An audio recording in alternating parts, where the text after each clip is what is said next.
people who voted for him, who campaigned for him, na ngayon wala ring nangyari.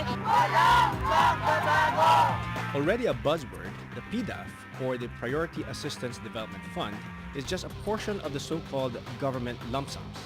These funds are unprogrammed and can be used under the full discretion of the President. Panahon na po upang i-abolish ang PDAF. Ngayon, bubuo tayo ng bagong mekanismo upang matugunan ang pangangailangan ng inyong mga mamamayan at sektor sa paraang tapat, gamit ang tama at makatwirang proseso at ng may sapat na makalasag laban sa pang-aabuso at katiwalian. Shortly after President Noynoy Aquino announced that he has abolished the PDAF, everyone's attention was diverted to the immense amount of the so-called presidential pork, chunk of which is called DAP, or Disbursement Acceleration Program. According to the former National Treasurer, Professor Lenore Briones, President Aquino's lump sum in 2014 would reach more than 1 trillion pesos. The President, however, is quick to defend. It is not a unilateral decision on our part. We can only fund from savings items that have already been approved by Congress. We're not inventing a new budgetary line. Despite this, the opposing side believes that a huge amount of government's money under the President's prerogative is dangerous to both the country's political and economic systems. Welcome to Opposing Views, a hard, straightforward discussion of today's most pressing issues. We all know that the Congress has the sole power over the nation's purse, but we also recognize that the President is entitled to have a certain amount under his belt in case unforeseen circumstances arise. Now, our question tonight, is there a need to limit the President's use of the lump sum? Good evening, I'm Rod Nepomuceno, and this is Opposing Views.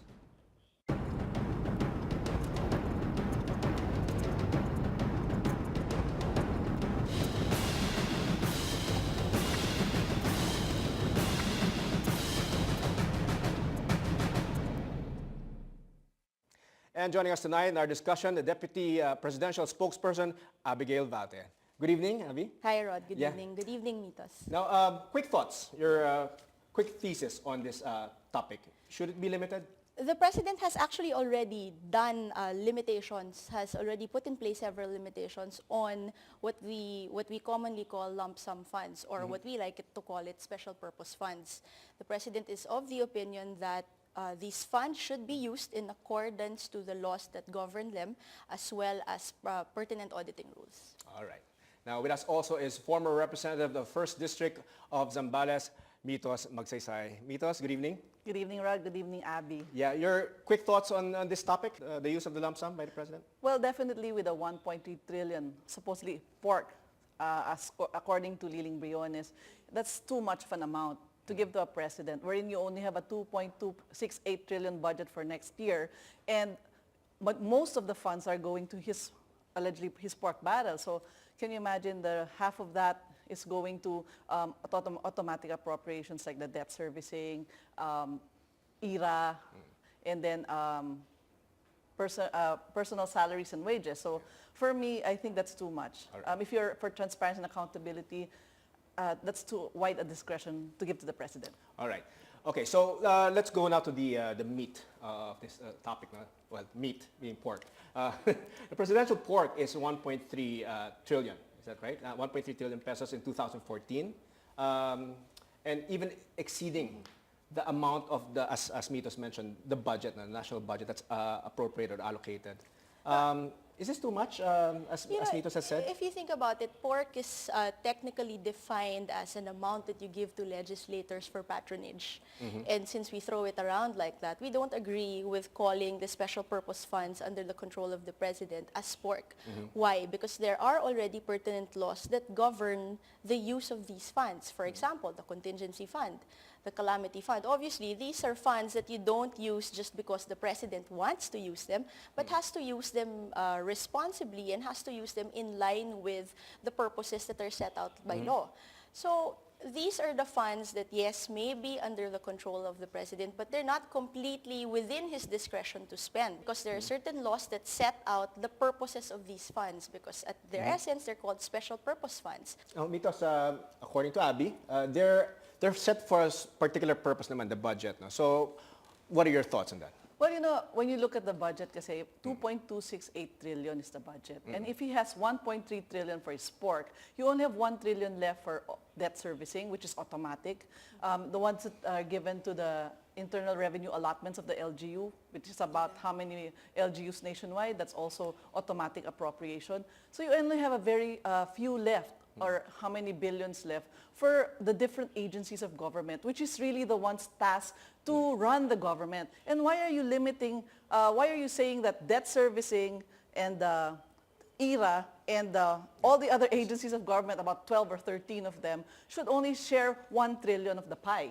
But if you have a 1.3 trillion pork barrel left to your discretion, the president can realign it any way he wants. Now, I'll and ask that's too much, because aside from special purpose funds, he also has unprogrammed funds, which, as a courtesy to the president, sometimes Congress doesn't anymore ask the president, where did you spend your 1.3 trillion? Can you give us the official receipts of where you spent your money? There's too much discretion. And sometimes they say when there's too much discretion, it's prone to corruption. Do you think that the president should maybe give leeway or allow some of that budget allotted to him to, let's say, to the national budget, to the other agencies? Which brings me to that point, because it's inaccurate to say that the special purpose funds are just for the president. That's inaccurate, because whenever the president makes them available, he goes and then gives it to the department. Like, for example, if in case the DSWD says, in the recent case of what has happened in Zamboanga, everybody knows that we have to rebuild and rehabilitate everything that has been devastated in Zamboanga.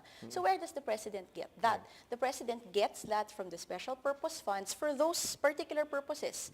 I understand it's a mix of coming from the savings, it's coming from the contingent fund. And the president spends it as the law says that where it should go. And also, it's not true that we don't know where the money goes, because that's audited yearly by COA. Whatever fund is disbursed by the president outside of these funds, COA has the right and the duty to audit the agency that it goes to. But I have a question, because you mentioned COA. But we all know what's coming out now.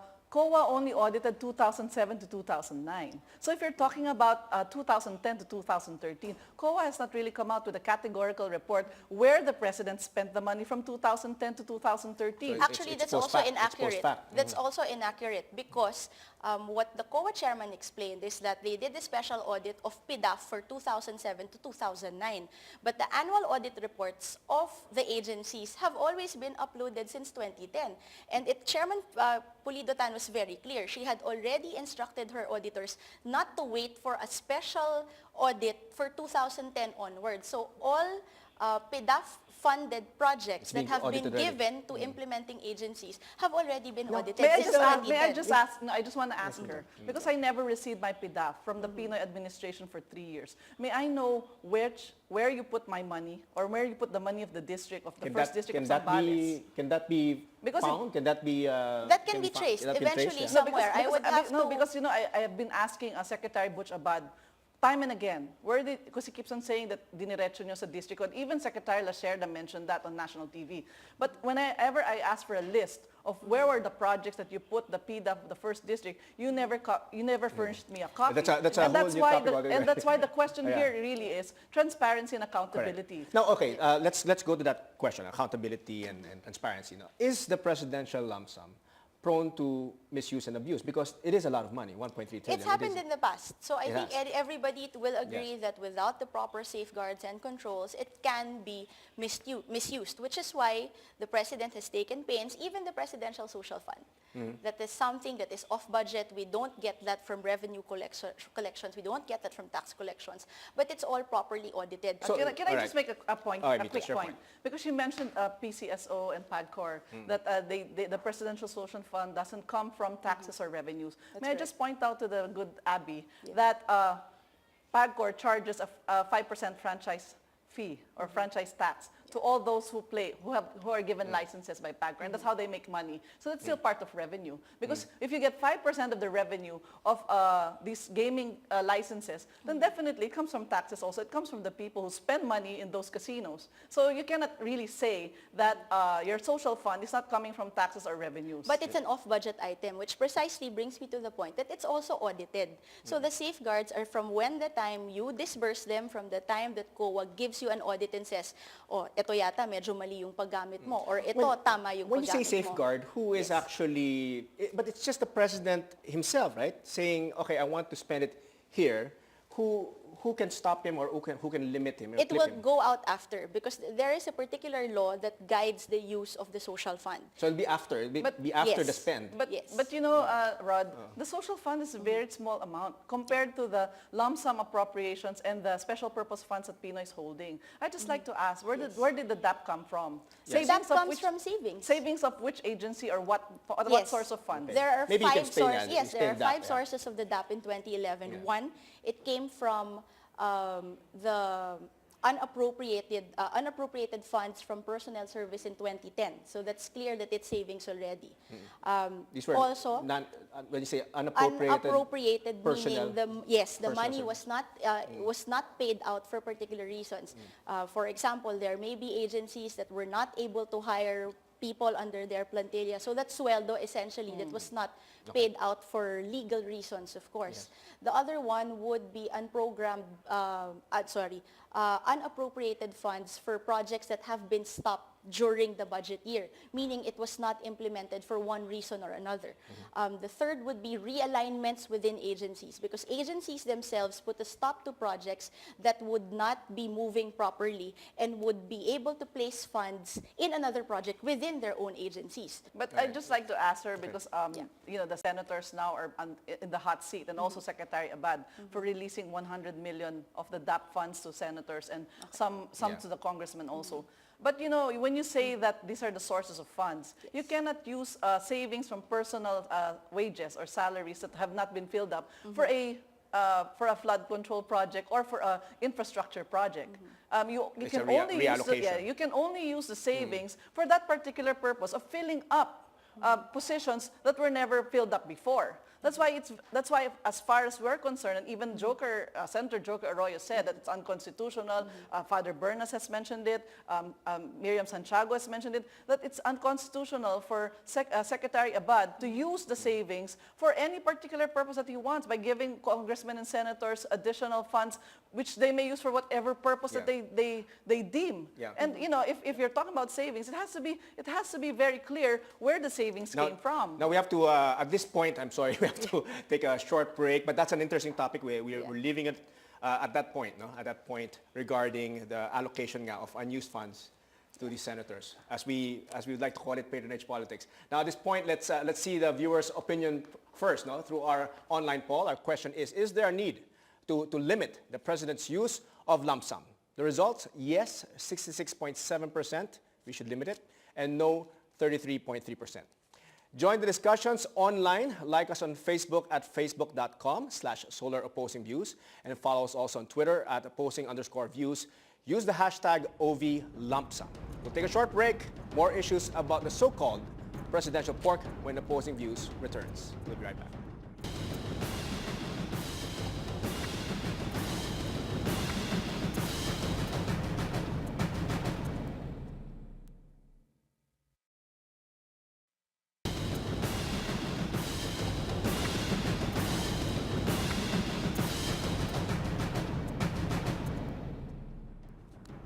Welcome back. You're still watching Opposing Views. Still with us, Deputy Presidential Spokesperson Abigail Balte and former representative of the 1st District of Zambales, Mitos Magsaysay. And we're asking tonight, is there a need to limit the use of the President's use of lump sum?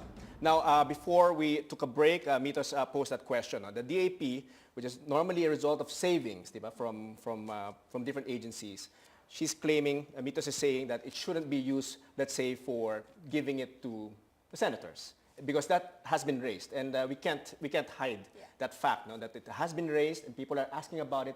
So Abby, would you like to clarify what happened there, that savings from some divisions eventually went to the senators? Okay, several clarifications. One, DAP is not a fund. It's a mechanism for identifying projects that are fast-moving and can be disbursed in a certain period of time. Second is that we did not give savings to congressmen or to senators. They were allowed to identify projects that can be funded from savings that fit that particular category. That in 2011, remember that the context of this was that our GDP was in the threes and that public spending was was slower than was desired because of all the inventory and all the reviewing that we were doing for public disbursements. So we needed to accelerate spending to be able to make sure that public spending would be to a good number to affect GDP, and then it happened. May I just ask? Yes, Mika. Because if you really want to pump prime the economy, because the economy then was bad, why do you make the senators be the one to identify the projects? Why didn't you as a cluster in Malacanang, I'm sure that you have cluster meetings, why didn't the DPWH, the economic managers of Pinoy, talk to each other and say, hey, we should put the funds here instead? You don't need senators to be the one to identify those projects for you. You in the executive branch are the ones running the country. You're the ones who really know what is needed by the country to accelerate growth, to attract investors, what projects are needed in certain areas of the country, because you've got your DOE secretary, you've got your DPWH secretary, you've got your the finance secretary, you've got your DTI secretary, can all talk to each other and say, hey, we need more infrastructure in Mindanao so that at least we can put up more power plants there or rehabilitate Agus Pulangi so that at least there will be no blackouts there and it will spur economic activity there because the electricity there will be stable. I mean, why do you need to give it to senators and congressmen for you to be able to accelerate growth in this country? And that's exactly what we did. 91% of the DAP in 2011 went to the programs that were identified by cabinet secretaries plus the clusters. Your second question, yes, we are already rehabilitating Agus and Pulangi. Third clarification that I need to make, that only 9% of the funds that were allocated under the DAP mechanism were allowed to for projects that were identified by the senators. But the point here, Abby, Rod, is we want to know where the source of funds of this DAP came from. Which we already identified. Because the bottom line is, if you got money for salaries and wages and put it in an energy-related project, that cannot be under the Constitution. Yeah, that seems to be It's not allowed by the executive branch that you can realign the budget any way you want, because it's Congress only who can do the realignment. That is and correct. Not you. And the General Appropriations Act also contains provisions on realignment, which were all complied with by the Budget Department and the other departments that made realignments among themselves within their particular agencies. And I'm sorry, you were asking why we can't fund power plants, because it's banned in the IPIRA.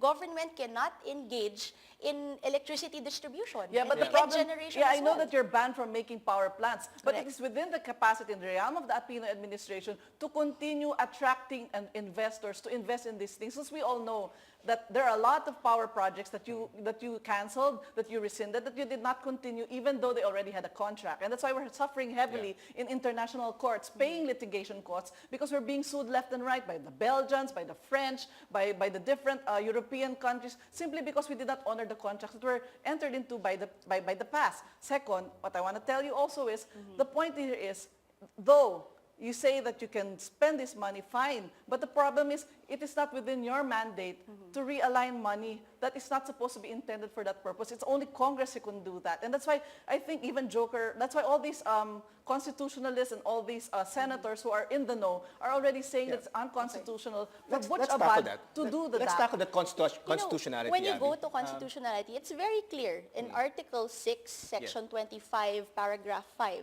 that the President is given the power to realign by law projects to augment any existing item in the budget. And you've taken a look at the GAA.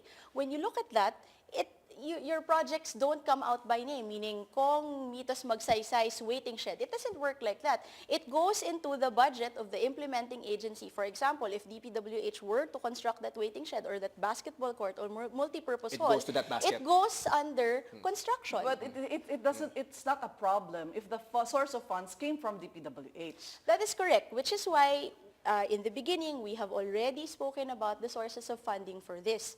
And the President has the power constitutionally to realign funds that are already considered as savings. And also the general Savings depending on the agency. Not just the agency, but it says very clearly in the Constitution that within the respective offices. We're not sure kasi, like, I mean, when the DAP thing came out, and it was given to the senators, and we also, where the senators put the money, we already are now questioning whether the fund that the senator put in this project or that project really came from the DPWH, really came from the DSWD. That's really where came the from- audit comes See? in. You're saying that there's a lot of, already...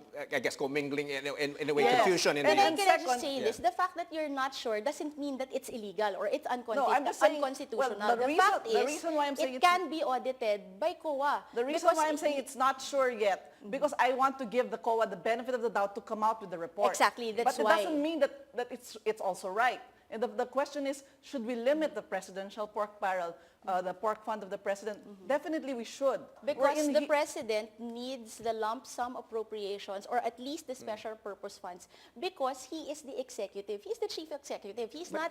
It's not as if he's a congressman who has other tasks of passing There seems to be a legislation. question, though, about Yes. it being not too very specific. I mean, Yes. there are a lot of people who are bothered by the fact that the public funds are not reflected in the national budget.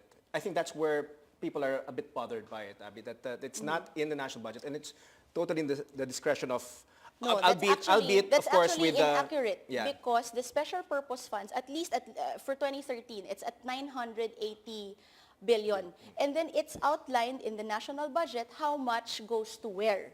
And then audited after. Because you have to understand, there are special purpose funds that you cannot demand a line item entry for because it defeats the purpose of having the flexibility that the chief executive needs. But the problem is, the power of the person, the power to identify where the money should go should come from Congress. But can you imagine, we're only being limited to just one half of the budget. And the rest of the budget, it just has lump sum for the president. Fine if the president is above board. But, we're looking backward Beyond- and forward and beyond. And beyond 2016. Beyond I guess that's the question 2016, also, Abby, see? is that maybe at this point, perhaps because of the high trust rating of the president, maybe it's something that we can entrust him. But do you think, though, this fund, all right, this fund that he has control of, do you think that it gives way to patronage politics? At least for us, we don't leads- use it yeah. that way. Yeah. We use it to make sure that the needs of the people are met. And again, let me go back to the example of Typhoon Sendong, the example of what happened in Zamboanga. The flexibility coming from these funds allows us to respond to the needs of, because imagine if this had happened without the special purpose funds, 3.89 million, how long will it take Congress to pass a law for a supplemental budget that would be needed for May I Zamboanga? just ask you, how much did you spend for Sendong? For? How much did you spend for Sendong? I would have to get the figures. No, because I don't think that you'll spend, if it was 1 trillion during that time, and you spent 5 billion for Sendong, where did the 995 billion go?